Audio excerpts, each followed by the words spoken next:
but how? Like, how can I eat 5,000 calories today, still lose weight, and still lose weight? Like, help me understand. Yeah. So and again, I have observation and opinion on this, right? I would love to show you some really well-controlled metabolic study data to back it up, but I've got to give you my opinion on this, right? So where I've seen this done over and over and over and over and over again, the exact story that you describe, I've never eaten this much in my life, but my skin folds are coming down and my power's going up. I've seen it 100 times, and I genuinely think I just need to commit. Yeah. So, but I'll tell you, I tell you why. So the reason that I think is that there's an idea of energy expenditure called a constrained or additive model, right? And so the constrained model says that when you exercise, your resting metabolic rate decreases proportionally, so that the cost of exercise doesn't take you above a total energy expenditure for the day. And that's called a constrained model, right? So your underlying metabolic processes slow down a little bit. That costs less energy.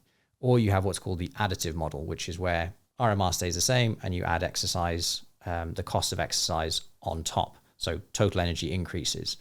What I think fueling properly, and this actually ties into World Tour and now recreational people fueling better during training, I think the shift into fueling better generally has actually, and again, it's a sort of slightly loose description, but I actually think what we're doing now is that we're either helping people to sustain what is a normal and healthy resting metabolic rate, and so it's not being compromised at all because they're in a sustained, and when I say sustained, like weeks, months, energy deficit, trying to lose weight the whole time, not having enough carbs.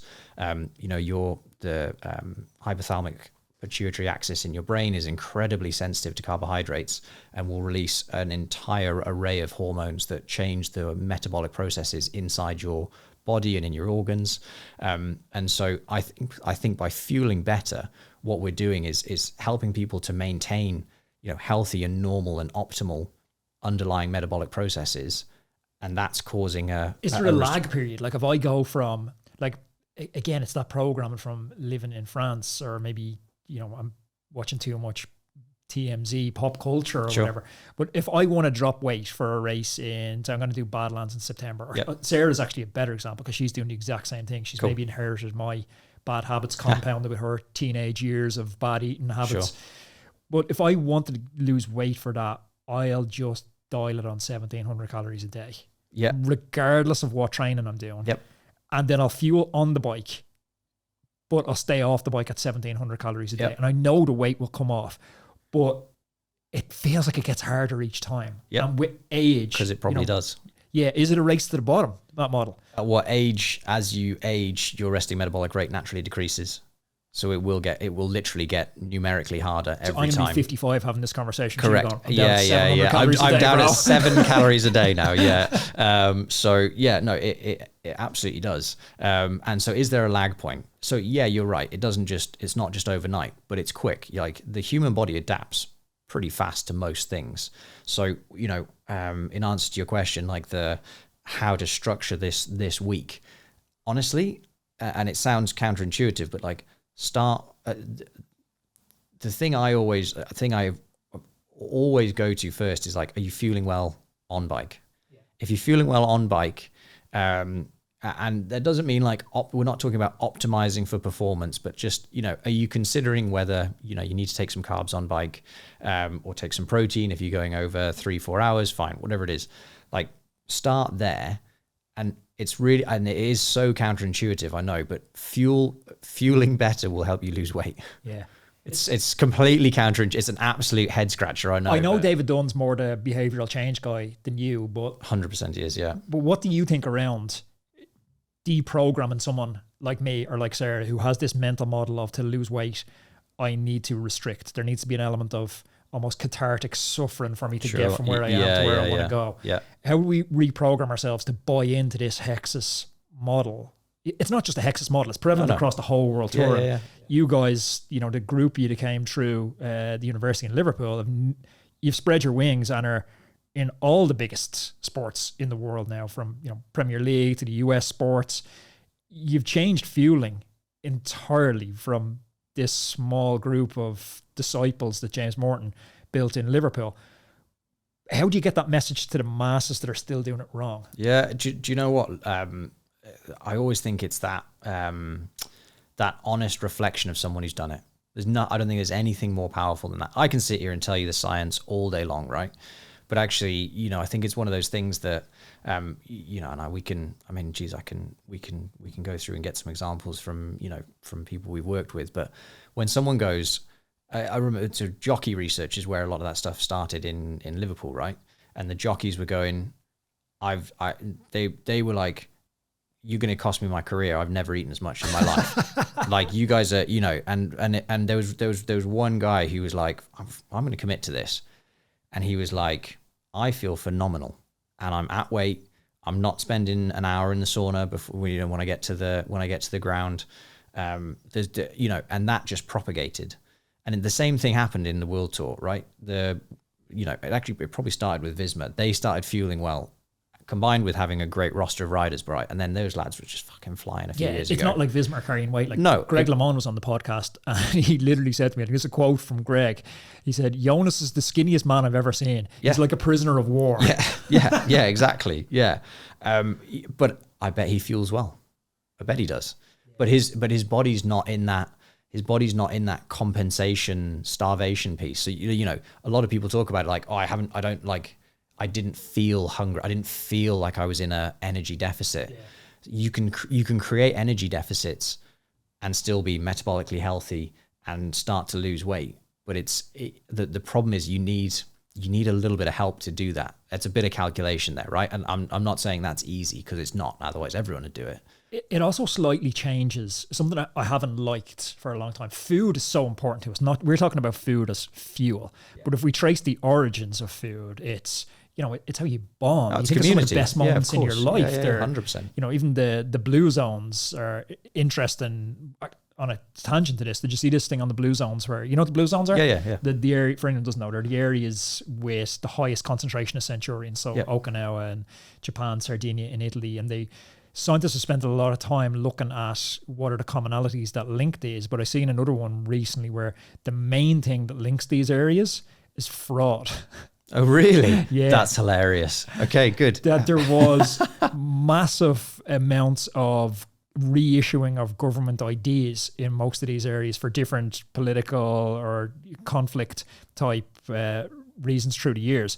So a lot of the people that they're saying in Sardinia that are actually 120 years old are actually like 70. Yeah, okay, yeah, like, geez, you look good for 103, you know. Okay, wow, right, okay, but I didn't know that. That's an interesting segue to it. But I must, Sarah would be a great case study, and David's already volunteered to put her into the pro version of the Hexus platform. Be an interesting one, because literally she went out yesterday and done those kilo efforts with me. She's getting ready for Badlands. I came home and had like 3 turkey burgers, because she's like, I need to cut weight, and I've only got a couple of months to do it. Sure, yeah.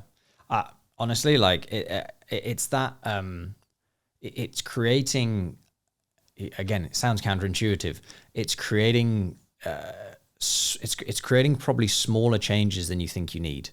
So I'll have to check the mental math on it, but if you have a flat white every day, I have a flat white almost every day if I can, if I'm going near a coffee shop. I know, aren't I? Extra shot though, because scientist. But if I replace so I have that with cow's milk. So there's sort of rough circa 150 mils of whole milk in there, right? If I replace that with a black coffee, I now do X calories on whole milk, you know, 3% or 5% fat, whatever it is, call it 120 calories. Now, if I multiply that out by 7, you're looking at meaningful amounts of calorie reduction in a week. So, you know, that's, call it 700 or 750 calories a week, circa 100, depends on your body, but like call it 150, 200 grams of mass reduction over a kind of week period. That's just changing it from a flat white to a black coffee. So you look at the smallest changes that you can do, Instead of using olive oil to fry food, use like an oil spray. Yeah. Or if you've got a good non-stick pan, you don't need a oil at all. It's a non-stick pan. That's kind of the job. Air fryer. Exactly. So you think about... What's that Teflon coating in the air fryer doing to us? So I don't even Well, I mean, again, material science, I'm staying well away from. But conceptually, if you remove 10 grams of oil from your day somewhere, that's 100 calories. But it's aggregating those small changes that will create a meaningful difference in your physical outcome. A really interesting one actually. So I did I spent a year at Great Britain Cycling in February 23 to 24 for a maternity cover, helping those guys out. We had the Worlds in Glasgow, which was it was the most successful Worlds for Great Britain Cycling. They got 67 medals across AB and para, whatever it was. It was great, great outcome. But having the year build up there, and some of the incredible work that Georgina Impson-Davey, who was the nutritionist who'd gone on maternity cover, had done, is one of it lived with me and it resonates to this day, is that they don't use the term body weight because it's not factually accurate.